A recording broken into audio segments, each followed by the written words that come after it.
abruma o fortalece tanta esperanza de la gente? Fortalece. La esperanza es una fuerza muy poderosa. Con perseverancia, con terquedad de la buena, se logra que las cosas vayan cambiando. Es un cambio de fondo, estructural, un cambio de régimen. Y desde luego que es un cambio de mentalidad, que eso es lo más importante. Siempre he dicho que cuando cambia la mentalidad del pueblo, cambia todo.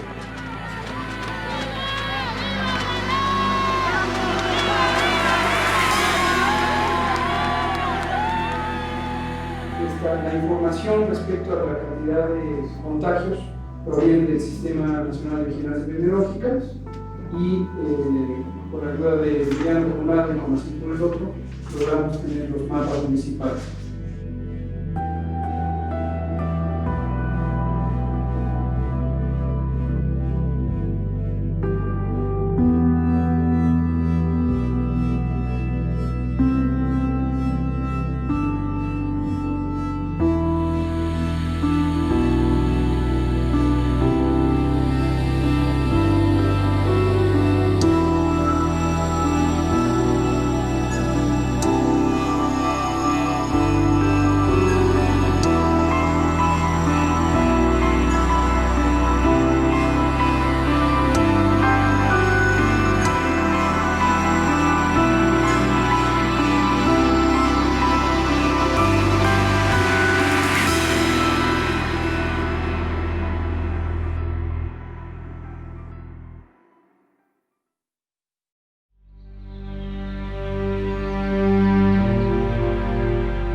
Mira, este es el patio central.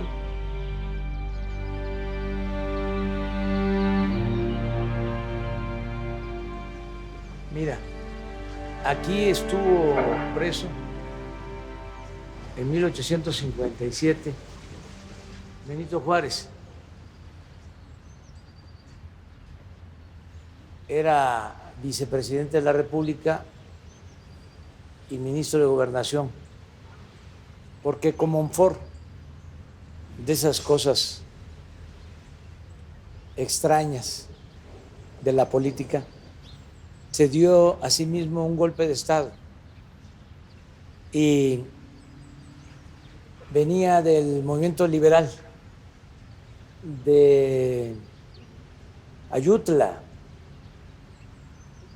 había estado con Juan Álvarez en la defensa de Acapulco, enfrentó a Santana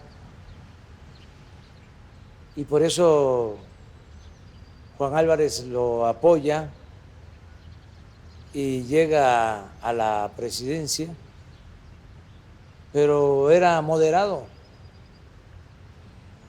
y flaquea y entrega la presidencia a los conservadores. Y Juárez y los liberales puros o radicales se oponen al autogolpe y Juárez es encarcelado. Pero fíjate lo que es la historia. Esto también pasó con los revolucionarios de 1910. Los conservadores no respetaron la moderación, así como asesinaron a Ocampo, que era liberal radical, así también asesinaron a Comonfort, que era liberal moderado. Las gavillas de conservadurismo. En la revolución pasó lo mismo. Es asesinado Obregón y es asesinado Zapata y es asesinado Ángeles y es asesinado Villa y es asesinado Carranza. Se dividen los revolucionarios, pero al final todos son sacrificados. Este es el caso de Comonfort, que luego de actuar con titubeos y entregarles el poder a los conservadores, se arrepiente y vuelve a estar en las filas liberales, y por eso es que los conservadores lo asesinan en Guanajuato. Pero este salón ya no existe como tal, porque va a los salones que se construyeron después, a los salones que ya visitamos, los salones de recepción, y ya van a el balcón principal del Palacio, hacia el Zócalo. Esta Pero danza de la muerte en las que se vuelven las victorias revolucionarias, estas divisiones, Son muy crueles las revoluciones. Por eso, que viva la paz. La guerra es terrible. Es lo más cruel que puede haber. Son sufrimientos. Si lees a Hemingway, ¿por quién doblan las campanas?, donde narra lo de la guerra en España, es muy cruel lo que pasa, y no solo es ajusticiamiento de conservadores a liberales, sino también de liberales a conservadores. En una escena del libro de Hemingway, llegan los republicanos a un pueblo y casi ponen en fila a todos, al panadero, al cura, y a todos los fusilan, los asesinan. Eso son las revoluciones, son las guerras. Por eso es una dicha enorme el poder hablar de que en México estamos llevando a cabo una transformación de manera pacífica.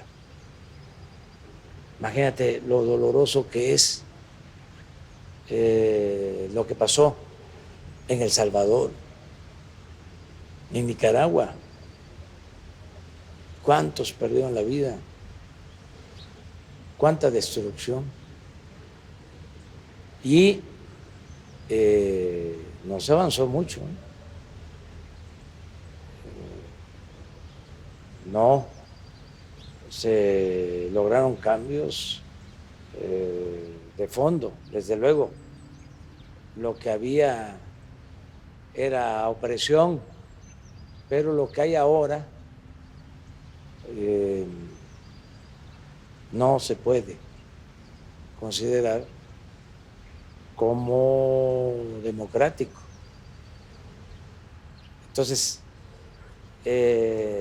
a veces la vía armada no es garantía de justicia, de prosperidad para los pueblos. Mira, este es el gran mural de Diego. Todo lo que tiene que ver con la época prehispánica. Aquí está la conquista, movimiento de independencia, las intervenciones, la revolución, el fusilamiento de Maximiliano, y este es el ala radical del mural. Aquí está Marx. Esto se hizo por iniciativa de de Vasconcelos, que era secretario de Educación, con Álvaro Obregón, asesinan a Obregón en 1928 y un año después, con Portegil, empiezan a pintarse los murales. Y Diego termina de pintarlos hasta que muere en 1951. Pero aquí está Tenochtitlan. Lo importante de los murales es que Diego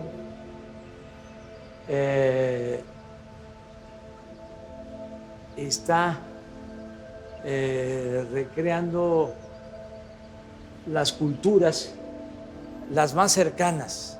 Por ejemplo, esto es Michoacán, purépechas o tarascos.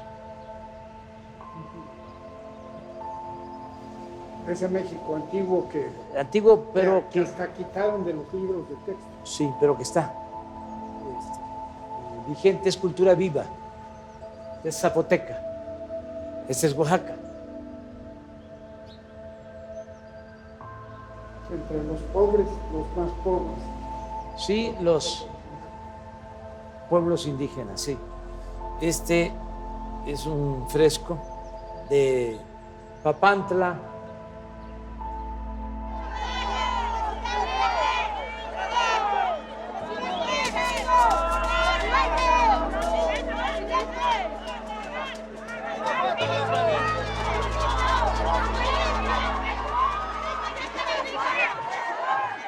No tenemos nuestra comunidad, ahí van las solicitudes.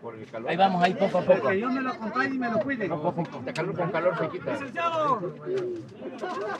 Una cancha, una cancha, una cancha. Va a haber cancha. Va a haber cancha. Y vivienda también. Pronto. Presidente, ¿abruma o fortalece tanta esperanza de la gente? Fortalece. Cuando no hay esperanza, no hay vida. La esperanza es una fuerza muy poderosa. Nosotros despertamos esperanza y estamos haciendo que los sueños, las esperanzas se conviertan en realidad. A veces hay revoluciones y la gente sigue pensando igual.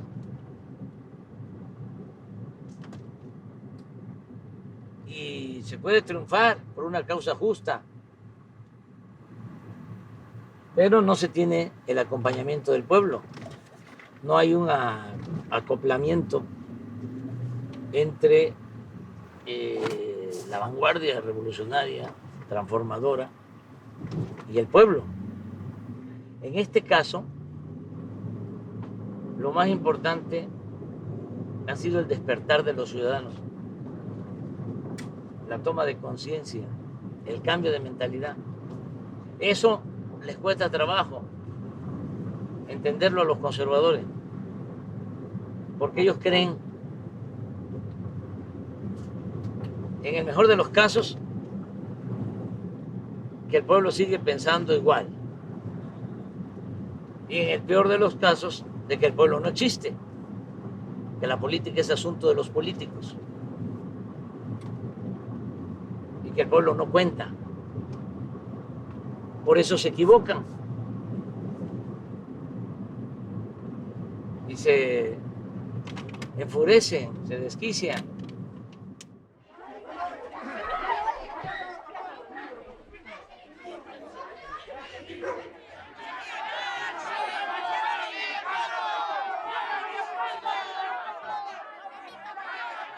Porque no es una vanguardia, es todo un pueblo que ha tomado conciencia de la necesidad de un cambio, de una transformación.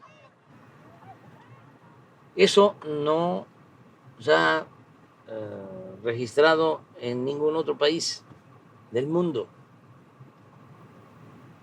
No ha habido un cambio así como el que se está llevando a cabo desde abajo y con la gente en nuestro país, en México. Eso es muy importante. Es un cambio a pesar de las estructuras de poder, de las estructuras económicas, a pesar del dinero y del poder. Y de los medios. Y de los medios. Yo recuerdo que cuando estaba lo de la lucha contra la reforma educativa, no sé si contra la reforma educativa o contra la llamada reforma energética, tú propusiste, me insistías que en mi discurso, en el Zócalo, en una de las movilizaciones que hicimos, tantas movilizaciones, sacar ahí un teléfono y decir, esta es la manera de comunicarnos, así nos vamos a comunicar. Pues no lo hice así, no te hice caso de manera tan estricta, pero en el fondo sí, porque usamos las redes. Empecé a enviar mensajes por Facebook, por Twitter. Ahora con las mañaneras, ya los medios convencionales no son tan importantes como eran antes. Era el cuarto poder.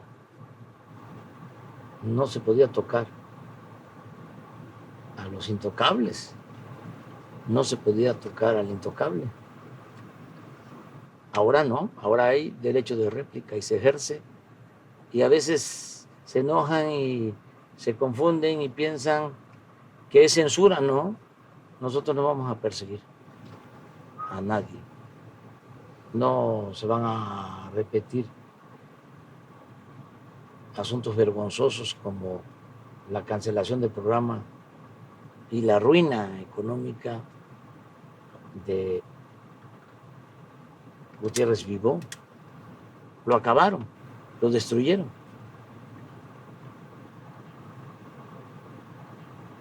Me da hasta sentimientos porque lo dejaron en la calle. Se tuvo que ir al exilio a Estados Unidos a vivir en una pensión.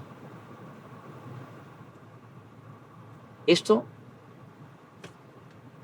durante los gobiernos del PAN. Y con el PRI, lo de Carmen Aristegui. Y muchas otras cosas. Eso nunca, jamás. Aunque el Reforma, el Universal, cualquier medio nos ataque o nos critique, un día sí y el otro también, no hay problema. No hay problema. Lo único es que vamos a utilizar nuestro derecho de réplica. Porque ni modo que nos quedemos callados. Tenemos que responder, informar, orientar, porque muchas veces son noticias falsas o interpretaciones a modo, de acuerdo al pensamiento conservador. Y nosotros tenemos una manera distinta, ¿no?, de ver las cosas. Por eso vamos a estar explicando, argumentando desde las mañaneras. Pero bueno, la plática comenzó con lo de la esperanza, ¿no?, del pueblo. Y el elefante. Y el elefante. porque Pero se puede ganar sin los medios, se puede ganar con las redes, pero se puede gobernar con un elefante. hay que empujar al elefante que camine, pero no confiar solo en el elefante. Hay que gobernar con el pueblo. Entregar de manera directa los apoyos, los beneficios a la gente, sin intermediario, ni de la sociedad civil, ni de las organizaciones sociales, ni de las organizaciones no gubernamentales, ni de la iniciativa privada, nada de eso, nada. Incluso ni de instancias gubernamentales. Entre más directo llegue al pueblo, a la asamblea de los pueblos, a los comités que se eligen democráticamente en los pueblos, entre más directo llegue a los beneficiarios, mejor, mucho mejor. Llega completo, llega sin moche, sin piquete de ojo. El Pacto por México fue eso. Van todos y van también las organizaciones sociales, los partidos. Y a ellos también les toca su parte. Pero desde luego la mayor cantidad del botín se queda en unos cuantos. Es la entrega del petróleo, es la entrega de la industria eléctrica, es la entrega de las minas. Eso fue lo que pactaron. La destrucción de Pemex, la destrucción de la Comisión Federal de Electricidad. Te invito a la panga, vamos, a la panga. No he perdido el piso.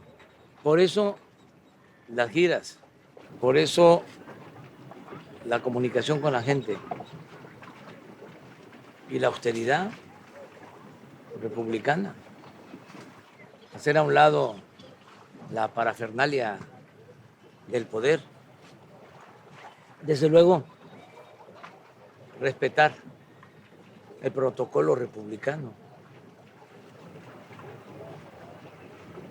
los honores a los símbolos patrios,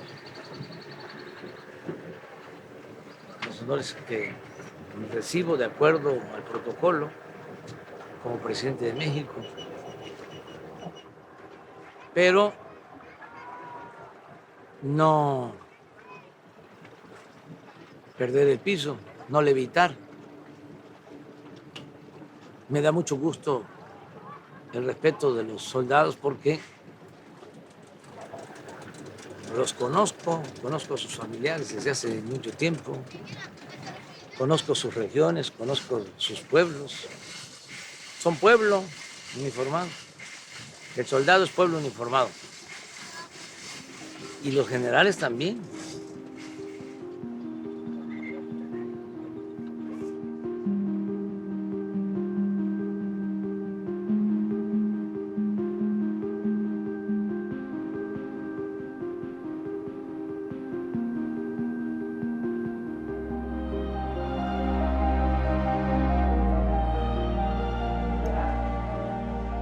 Eso es maya, eso es cacao.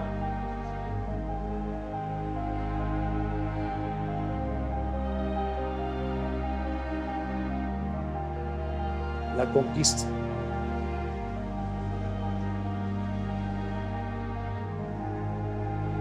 Esto es el patio central del palacio y la característica principal son los murales, pero aquí también es el recinto del Constituyente de 1857.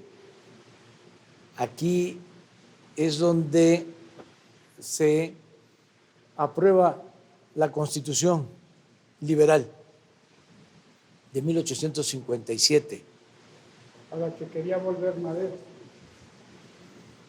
Sí, Con ella gobernó, con la Constitución del 57.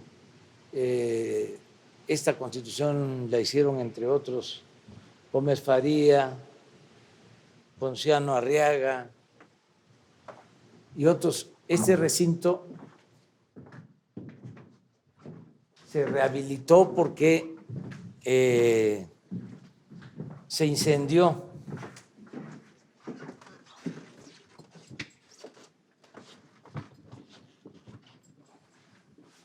en el siglo XIX, se incendió y lo rehicieron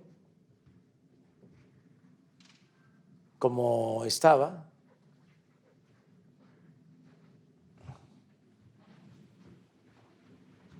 Pero aquí fue donde se juró cumplir la Constitución del 57, la Constitución liberal. Es majestuoso este sitio, este lugar.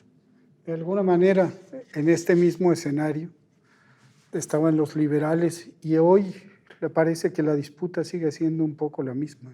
Sí, a mí me gusta siempre esa definición de liberales y conservadores, porque siempre digo que son las corrientes de pensamiento más auténticas, son los troncos. De ahí se desprenden otras doctrinas, sistemas políticos, ideologías. Se puede hablar de derecha, de izquierda, de fascismo, comunismo, socialismo, neoliberalismo, pero lo que ha perdurado, lo que se mantiene en esencia, es la corriente liberal y la corriente del pensamiento conservador. Son las dos maneras de pensar, las dos ideas básicas, ¿no? Liberales, conservadores. Y hasta la fecha es eso.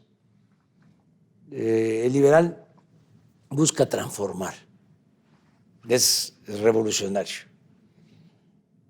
El conservador, como lo indica el término, quiere conservar, mantener el statu quo,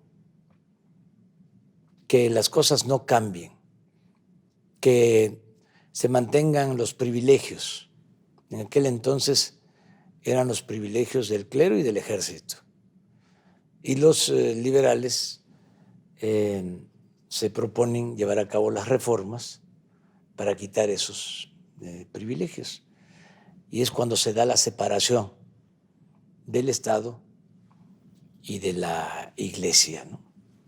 Porque a Dios lo que es de Dios y al César lo que es del César. Esa fue la gran reforma, impulsada por Juárez y por los liberales.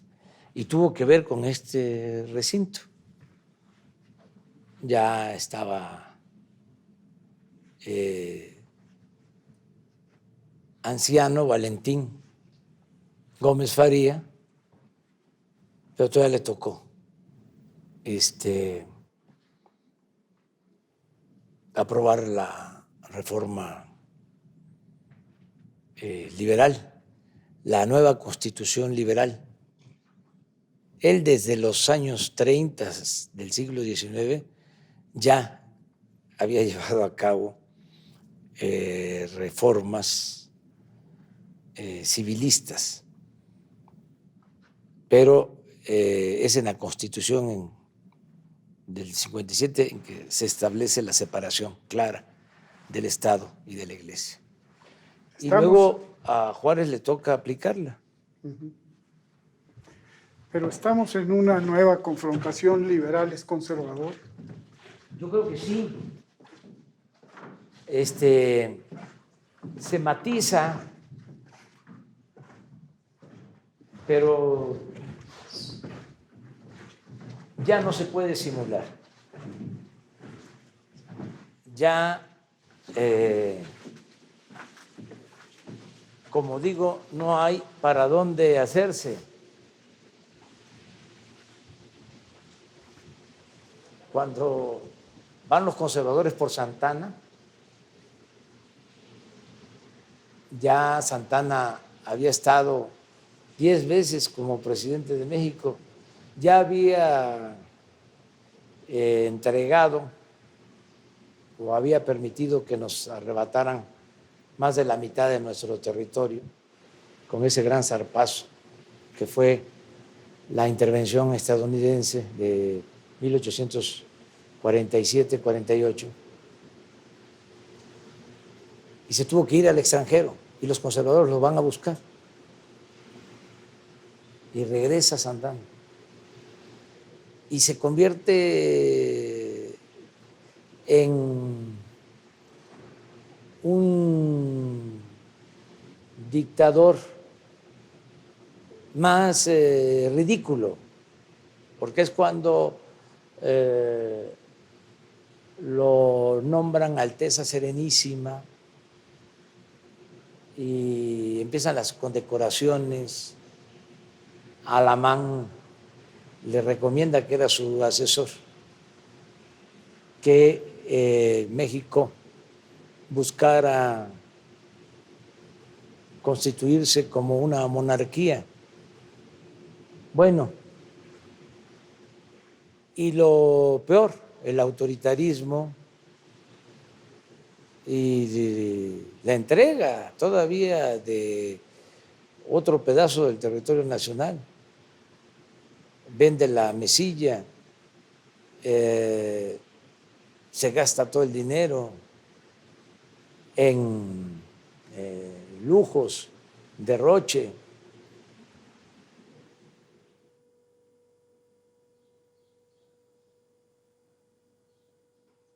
Platicábamos ayer de qué hacer con los ricos. No los estamos excluyendo. No, es la integración de todos, con un pacto, un acuerdo, que se le dé un trato especial, preferencial a los pobres, a los desposeídos. Por eso es por el bien de todos, primero los pobres. Pero esto no significa hacer a un lado a los ricos. Yo siempre digo, es arriba los de abajo y abajo los privilegios. Yo sostengo que se tiene que distribuir la riqueza. Por eso no estoy de acuerdo con el concepto de crecimiento o que de esa manera se mida la prosperidad de los pueblos. Ese es el parámetro fundamental, el crecimiento, porque eso no significa distribución de la riqueza, no significa distribución del ingreso. Pueden haber tasas de crecimiento elevadas, pero se puede estar acumulando toda esa riqueza en unas cuantas manos. Y es falso, es un sofisma el decir, como se sostenía en el periodo neoliberal, de que si llovía fuerte arriba, goteaba abajo, como si la riqueza fuese contagiosa, permeable. Eso no es posible. Pero también, así como estoy a favor de la distribución del ingreso y de la riqueza, estoy a favor de que se pueda crear riqueza, porque no se puede distribuir lo que no se tiene, lo inexistente. Tenemos que crear riqueza y por eso es muy importante la actividad empresarial. Ya el Estado se debe de encargar de que haya distribución de esa riqueza, que no se acumule, que no se acapare en unas cuantas manos, que no haya desigualdad económica social, que se reduzca, que busquemos la fraternidad, la igualdad, el bienestar de todos para poder todos vivir en paz. Por eso lo de por el bien de todos, primero los pobres, por el bien de todos. Si hay justicia, hay paz. Entonces, si le va bien al 70% de la población en la pirámide social, de la base hasta las clases medias, le va a ir bien al 30% restante, a los de arriba, a los que están en los estratos más altos de la pirámide. La promesa principal para la gente del capital es que aquí va a haber paz y seguridad. Y eso es lo más preocupante porque es muy difícil que haya paz y seguridad. Es difícil garantizar la paz, sí, pero no imposible. Además, yo soy un idealista, soy de los que creo que lo difícil lo vamos a lograr. Lo imposible lo intentaremos. Es decir, nada cuando se tiene ideales es imposible de enfrentar. En el caso del crimen organizado, nosotros tenemos una estrategia que consideramos eficaz. Es atender las necesidades de la gente, no abandonar al pueblo, no abandonar a los jóvenes. Si no atendemos a los jóvenes, se los dejamos como ejército de reserva a la delincuencia organizada. Los empujamos a eso, a que tomen el camino de las conductas antisociales. Si competimos y les quitamos a los jóvenes, van a tener problemas. Y yo creo que ya están teniendo problemas. Lo noto porque están desesperados en el reclutamiento y cada vez están enganchando a menores de edad, más jóvenes todavía, porque ya se les dificulta. No olvides que tenemos 1 millón de jóvenes trabajando como aprendices en el programa Jóvenes Construyendo el Futuro. Fue un error, más que eso, un crimen, el abandonar a los jóvenes, el rechazarlos con la mentira, el engaño, el pretexto, la excusa de que no pasaban el examen de admisión, dejarlos sin la oportunidad de estudiar y darles la espalda en general a todos los jóvenes. Lo único que hicieron fue acuñar esa frase chistosa y discriminatoria de ninis que ni estudian ni trabajan, pero no hicieron nada por ellos, nada, absolutamente. Entonces nosotros no, estamos ahí con los jóvenes y otorgando más becas que nunca en la historia. Casi 11 millones de becas para estudiantes pobres en todos los niveles de escolaridad. Imagínate que todos los que estudian preparatoria, nivel medio superior, tienen becas, todos. ¿Por qué? Ahí es universal, alrededor de 5 millones que tienen becas, porque es el nivel de escolaridad de más deserción. Y coincide con la adolescencia, la edad más riesgosa. Entonces, queremos mantenernos estudiando. Ya en el nivel superior sí es para los pobres, pero son 300,000 becas. Es como todos los estudiantes que tiene la UNAM, 300,000 estudiantes que reciben 2,400 pesos mensuales cada uno.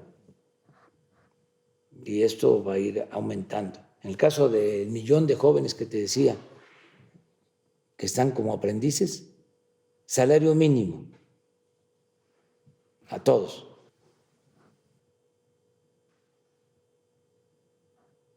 Empezamos con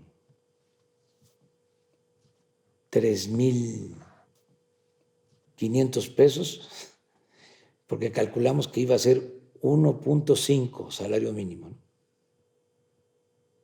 Y resulta que aumentamos el salario primero 16% y este año 20%, y se nos quedó abajo el apoyo, los 3,500, y le tuvimos que subir, ahorita son como 3,670 pesos, que es el salario mínimo, le subimos. Entonces, ¿qué estamos haciendo? Bueno, creando condiciones para poder vivir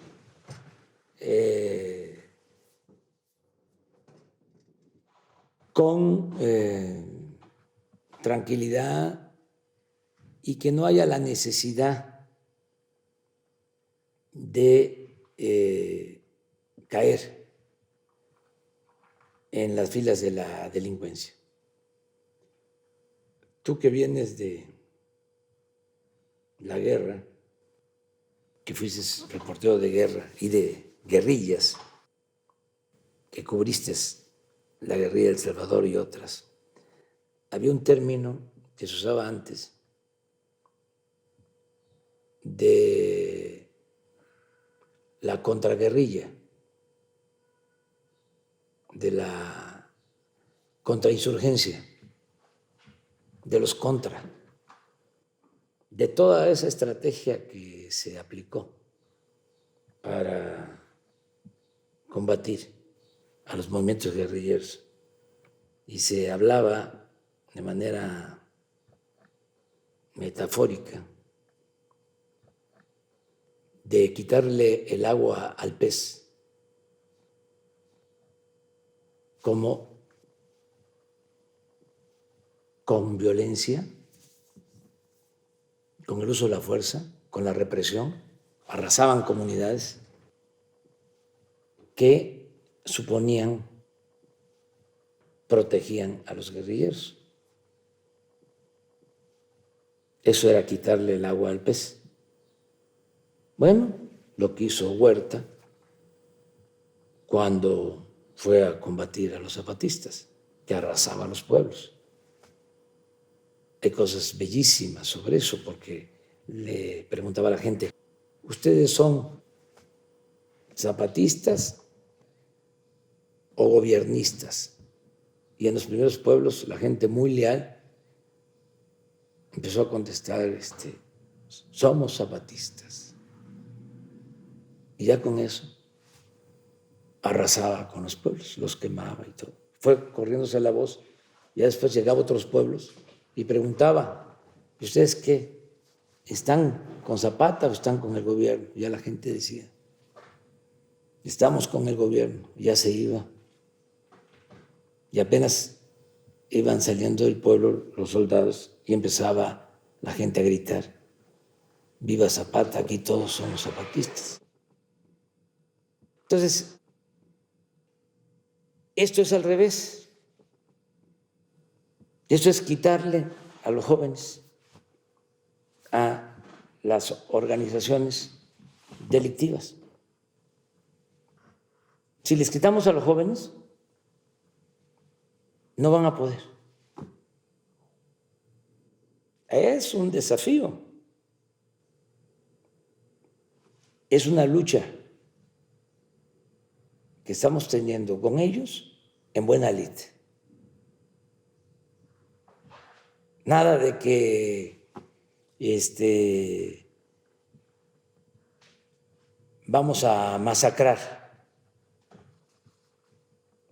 a los de las bandas. No, no. Eso ya se terminó. Eso está prohibido.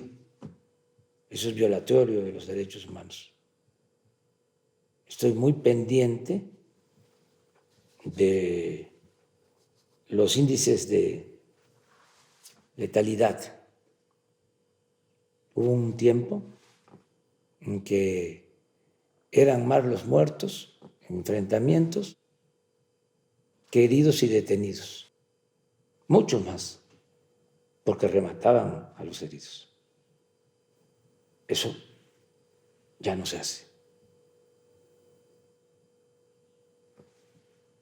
Ahora se actúa de manera distinta en los enfrentamientos. Por eso hablo de que es una estrategia nueva. Y tengo confianza de que vamos a seguir avanzando. Además, convenciendo, persuadiendo a los mismos jóvenes halcones de que se puede de otra manera salir adelante. No a la vida fácil, al lujo barato, a las camisas, a la ropa de marca, a las alhajas. Estamos bien. Se necesita tener fortaleza moral para resistir. Me siento bien. No estoy angustiado. Es todo un desafío, pero vale la pena. No es en vano. Si logramos transformar al país o dejar sentadas las bases para la transformación, va a ser una buena obra, una contribución de primer orden, y me puedo ir tranquilo. Yo sostengo, Epimenio, que si no se tiene el apoyo del pueblo, no tiene nada que hacer aquí. Nada. Si no tengo respaldo popular, es mejor que me vaya. No se puede llevar a cabo una transformación sin el apoyo del pueblo. No puede uno enfrentar a los conservadores, a los que no quieren la transformación, sin el apoyo del pueblo. Porque es falso de que si hay acuerdo con los medios de comunicación, que son acuerdos además onerosos, con eso,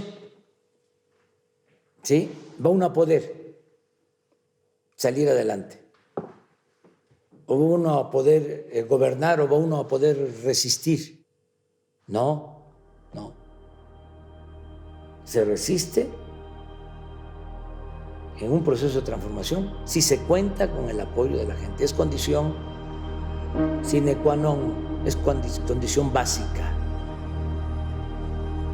Decía Juárez, con el pueblo todo, sin el pueblo nada.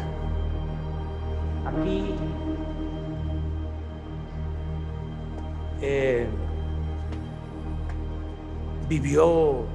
murió Juárez. Bueno, acabamos de ver que estuvo preso. Aquí se aprueba la Constitución de 1857. Vamos ahora a la casa donde vivió y murió el presidente Juárez.